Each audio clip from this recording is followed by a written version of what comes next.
नमस्कार, जोहार, झारखंड देख रहे हैं आप और मैं हूं आप सबके साथ अनूप। खबरों की शुरुआत करते और सबसे पहले बात सरायकेला की, जहां बारिश ने गांव में हुए विकास की पोल खोलकर रख दी है। कुछ घंटे की बरसात में एक गांव तालाब में तब्दील हो गया है। सरायकेला के साल्डी गांव के लोग जल जमाव से परेशान हैं। थोड़ी सी बारिश होने के बाद जल जमाव हो जाता है। इस आदिवासी बस्ती में करीब 20 घर हैं, जिसमें से कई घर कच्चे हैं। जल जमाव से घर की दीवारें दरक गई है, जिससे घर गिरने का डर बना रहता है। क्या करेंगे, इतना कमर तक पानी खड़ा हो जा रहा है अंदर पे। क्या मुखिया जी का एक्शन लेगा? क्या बोले मुखिया जी का कोई एक्शन ही नहीं लिया। और टुल्लू पाइप दिया गया है, टुल्लू पाइप पे क्या पानी निकलेगा? नहीं निकल पाएगा। हम लोग का भींग गया, कपड़ा लता पलंग सब कुछ भींग गया। गांव में जल निकासी की कोई ठोस व्यवस्था नहीं है। जल निकासी के नाम पर ग्रामीणों को एक टुल्लू पंप दिया गया है, जो कि ऊंट के मुंह में जीरा साबित हो रहा है।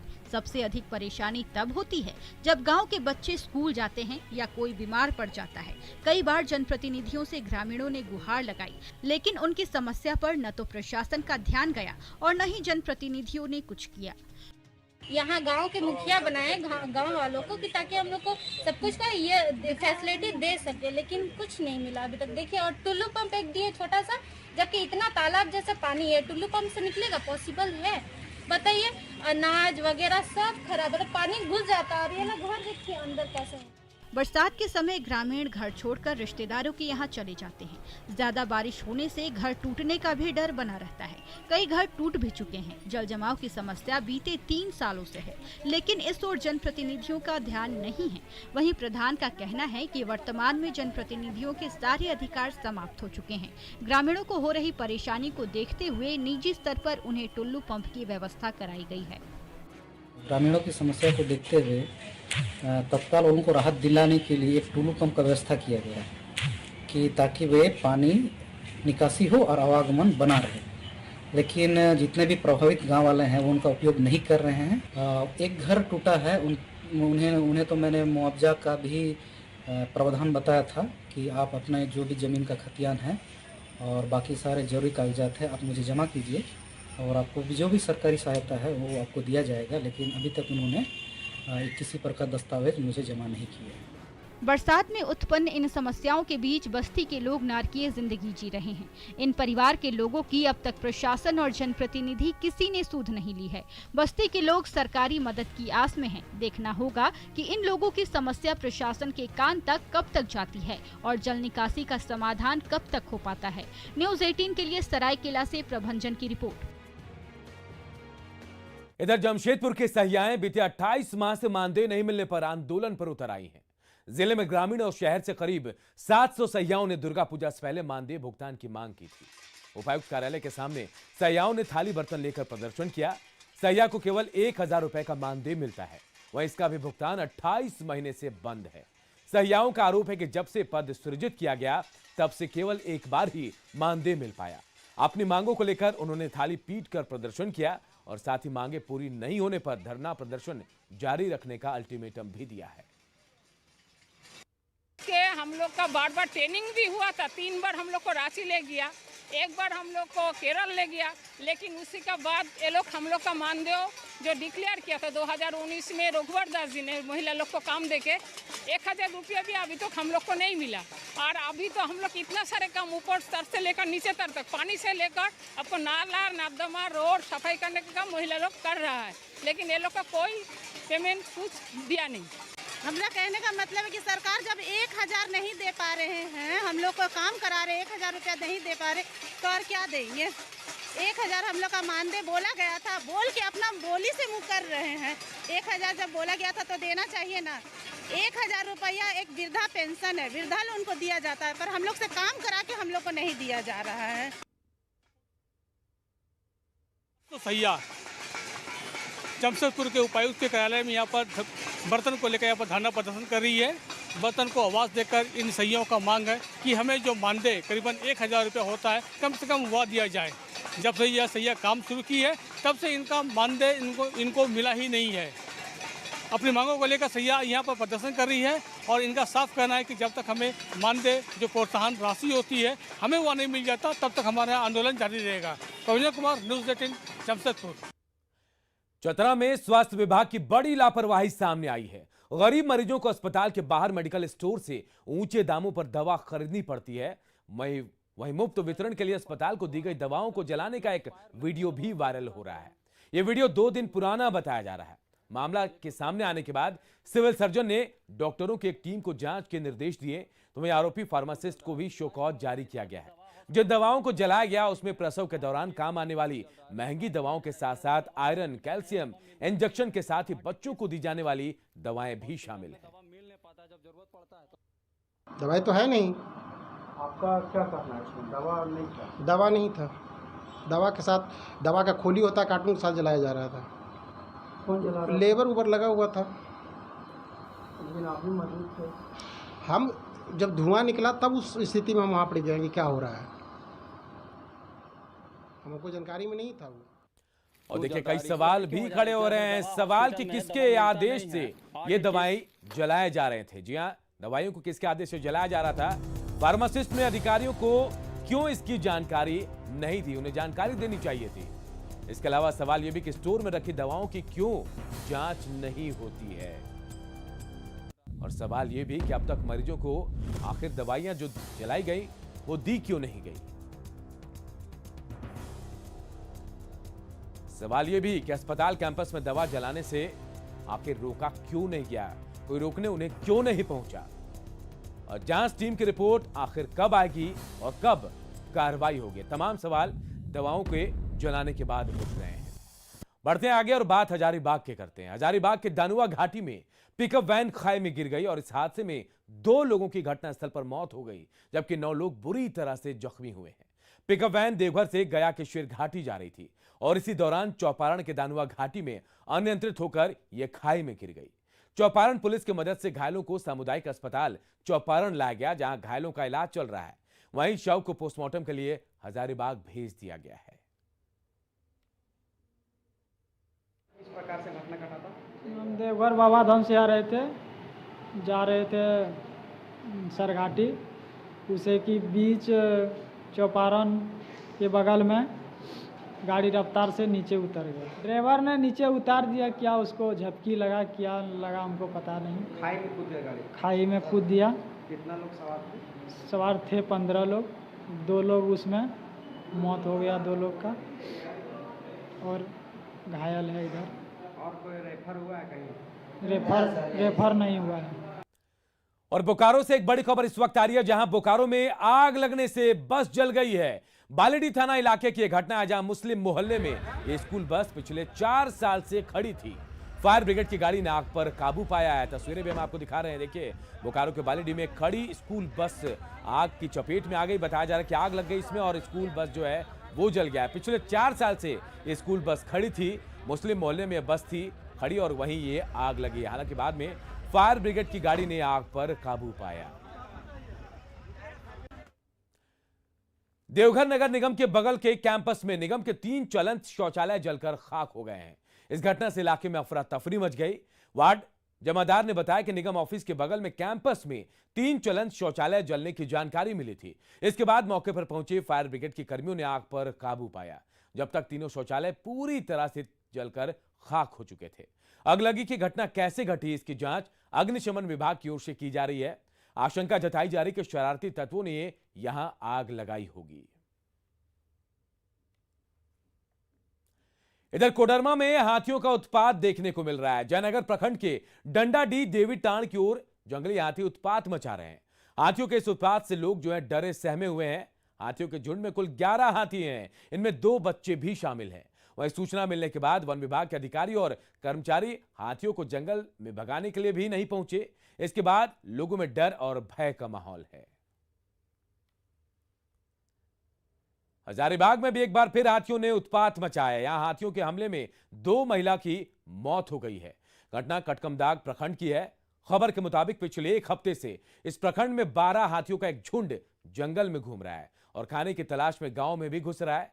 गांव में घुसने के दौरान हाथियों ने कुबा गांव की कृति कुजूर और चीची गांव की कबूतरी देवी को मार डाला। घटना के बाद वन विभाग की टीम हाथियों के झुंड को खदेड़ने में जुटी है। इधर पाकुड़ पुलिस ने नशे के कारोबार के खिलाफ एक बड़ी कार्रवाई की है। पुलिस ने 28 पाउच ब्राउन शुगर के साथ 5 लोगों को गिरफ्तार किया है। करीब 11 ग्राम ब्राउन शुगर के अलावा इलेक्ट्रिक मशीन और 3 मोबाइल बरामद किए गए हैं।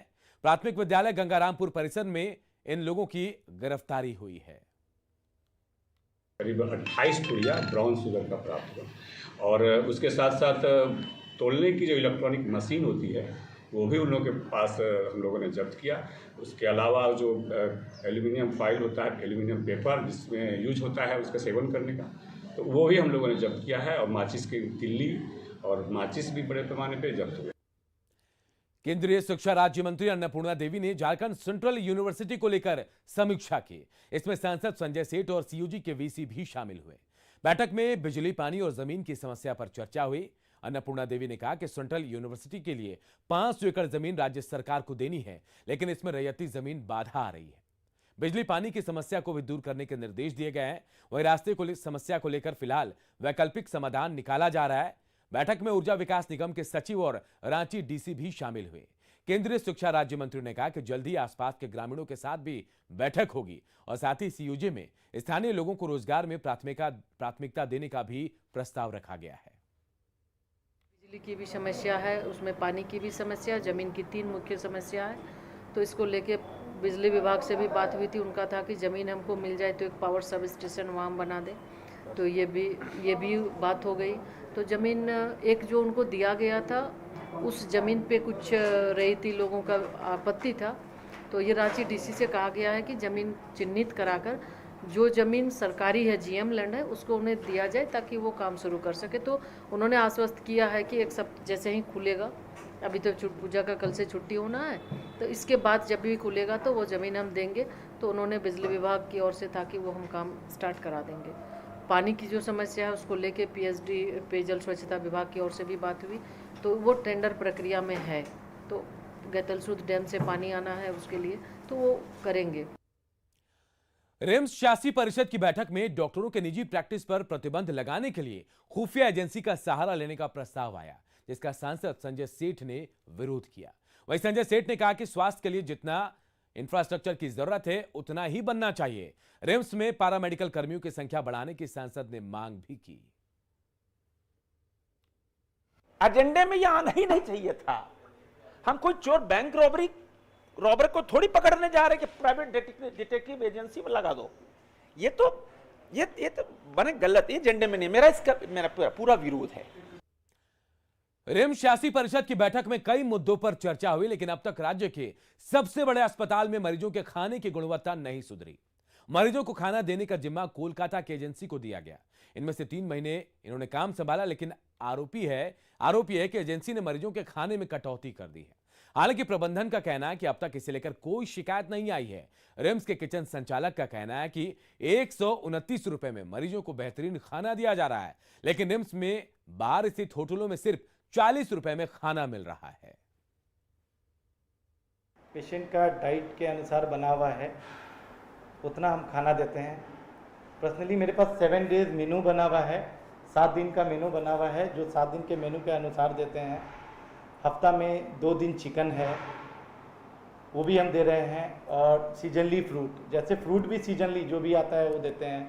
प्लस मरीज को जितना क्वांटिटी में अप्रूवल है उतना हम दे रहे हैं। हमारा खाना का थाली है 40 रुपये का रेट है।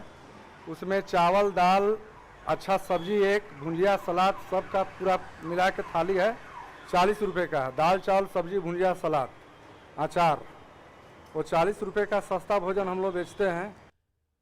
धनबाद में जज मौत के आरोपियों को सीबीआई ने कोर्ट में पेश किया। 4 अक्टूबर को सीबीआई की टीम ने दोनों आरोपियों को रिमांड पर लिया था। इसके बाद दोनों आरोपियों से एक बार फिर पूछताछ की गई। सीबीआई की टीम जज हत्या मामले की गुत्थी को सुलझाने को लेकर लगातार जांच कर रही है, लेकिन जज की हत्या के कारणों का पता सीबीआई अब तक नहीं लगा पाई है। रांची के जेएससीए स्टेडियम में 19 नवंबर को होने वाले T20 मैच पर संशय के बादल नजर आ रहे हैं। दरअसल बीसीसीआई के मानक के अनुसार भारतीय टीम के खिलाड़ियों को रांची के रेडिसन ब्लू होटल में ही ठहराया जा सकता है, लेकिन रेडिसन ब्लू होटल पहले से ही बुक कराया जा चुका है। बिहार कैडर के एक आईएएस अधिकारी ने शादी को लेकर रांची के इस होटल के 22 से 25 कमरों को बुक कराया है। आपको बता दें कि लंबे समय के बाद रांची के जेएससीए स्टेडियम को T20 मैच की मेजबानी दी गई है। जेएससीए सूत्रों के मुताबिक अंतर्राष्ट्रीय मैचों का आयोजन रांची समेत झारखंड के लिए प्राइड का विषय है। ऐसे में निजी हित के लिए मैच का कैंसिल होना अच्छी बात नहीं है।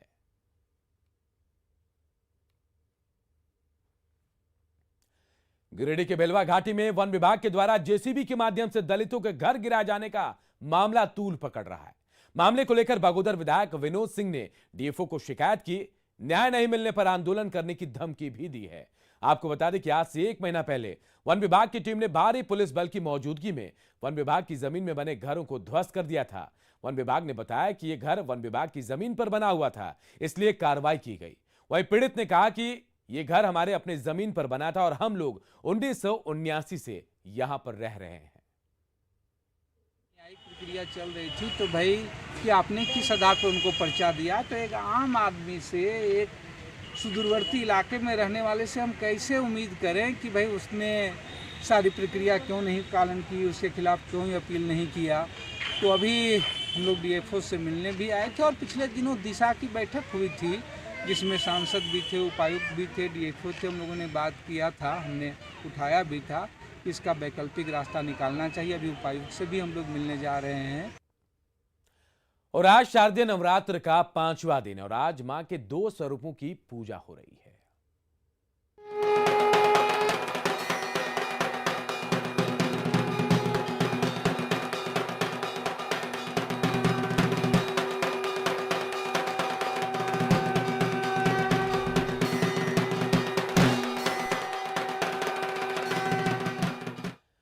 नवरात्र के मौके पर रांची में गितलातू के देवी दर्शन मंदिर में 1111 कलश की स्थापना की गई है, जो अपने आप में ही अनोखा है और अपने तरह का इकलौता मंदिर भी है जहां इतनी संख्या में कलश की स्थापना की गई है।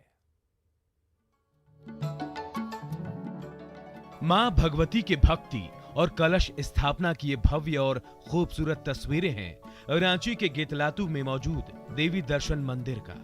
यहाँ न सिर्फ कलश की स्थापना की गई है, बल्कि यहाँ कई राज्यों का संगम भी बन रहा है। जी हाँ, झारखंड, बिहार, उत्तर प्रदेश, पश्चिम बंगाल और ओडिशा के लोगों की तरफ से भी यहाँ कलश की स्थापना की गई है। पूरे नवरात्र में विधि विधान से इनकी पूजा भी की जाती है। इस मंदिर का निर्माण वैष्णो देवी मंदिर से मिट्टी लाने के बाद 2011 से चल रहा है। ऐसे में जो भी इस मंदिर की खासियत को जान लेता है, वो यहाँ पूजा करने जरूर आता है। 1111 इसलिए है कि ये शुभ अंक है और ये माँ से प्रेरणा हम लोग को मिला कि हम लोग 1111 कलश की स्थापना करें। ये चैत्र नवरात्र के समय एक माँ के रूप में ही यहाँ पे आए हुए थे और आ करके वो बोले कि हमको एक कलश का स्थापना करना है। तो और उस समय हम लोग कलश का संकल्प चल ही रहा था कार्यक्रम, और उसी बीच में जो माँ आई तो आने के बाद जो है से हम लोग को एक उसी समय तत्क्षण तुरंत एकदम हुआ कि 1111 कलशों की स्थापना की आयोजन किया जाए। यहाँ 1111 कलशों की स्थापना अभी तक मैं भी भारतवर्ष में बहुत जगह गया, हमारा कार्य है ये यज्ञ करना कराना, लेकिन इतना बृहद रूप से और इतने भव्य तरीके से मैंने भी कहीं आयोजन नहीं देखा। रिलायंस इंडस्ट्रीज लिमिटेड ने अपनी स्वामित्व वाली सहायक company Reliance new energy solar के जरिए स्टर्लिंग एंड विल्सन सोलर में 40% हिस्सेदारी ली है। यह कंपनी शाहपुरजी पालोनजी समूह और खुर्शीद यजदी दारूवाला परिवार का एक संयुक्त उद्यम है। इससे पहले रिलायंस ने रविवार को ही नेशनल ब्लू स्टार ग्रुप से आरईसी सोलर होल्डिंग्स एएस यानी आरईसी ग्रुप की 100% हिस्सेदारी खरीदी। रिलायंस इंडस्ट्रीज लिमिटेड के चेयरमैन मुकेश अंबानी ने इन सौदों पर खुशी जताई। उन्होंने कहा कि ये सौदे हरित ऊर्जा बनाने में रिलायंस के लक्ष्य को प्राप्त करने, नई और उन्नत प्रौद्योगिकियों और परिचालन क्षमताओं में निवेश करने की हमारी रणनीति के अनुरूप है और साथ ही पीएम मोदी के साल 2030 तक भारत में 450 गीगावाट नवीकरणीय ऊर्जा के उत्पादन के लक्ष्य में करीब 100 गीगावाट का बड़ा योगदान देंगे। मध्य प्रदेश की 6 साल की मासूम आर्या पाठक एक दुर्लभ बीमारी स्पाइनल मस्कुलर अट्रॉफी से पीड़ित है। आर्या का कल जन्मदिन था। इस मौके पर पूरी दुनिया से लोगों ने आर्या को सेहतमंद होने की शुभकामनाएं दी। बीमारी की वजह से आर्या चल नहीं सकती, ना खड़ी हो सकती है। इस बीमारी का इलाज अमेरिका में बने एक इंजेक्शन जोलगेंस्मा से हो सकता है, जिसकी कीमत करीब 16 करोड़ रुपए है। आर्या के माता पिता इस इंजेक्शन के लिए फंड जुटा रहे हैं और करीब 2 करोड़ रुपए फंड जुट भी गया है। ट्विटर पर @AryaFight SMA पर जारी लिंक के जरिए आप भी आर्या की मदद कर सकते हैं।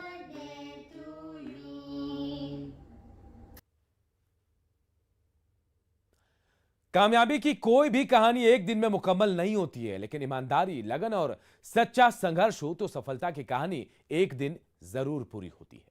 देश में श्वेत क्रांति यानी दूध क्रांति लाने वाले अमूल का सफर गुजरात के सिर्फ 2 गांवों से शुरू हुआ था। 75 साल हो चुके हैं। अमूल भी पूरे देश के साथ आजादी के अमृत महोत्सव की खुशियां मना रहा है। आइए आपको रूबरू कराते हैं अमूल की सफलता के सुनहरे इतिहास से।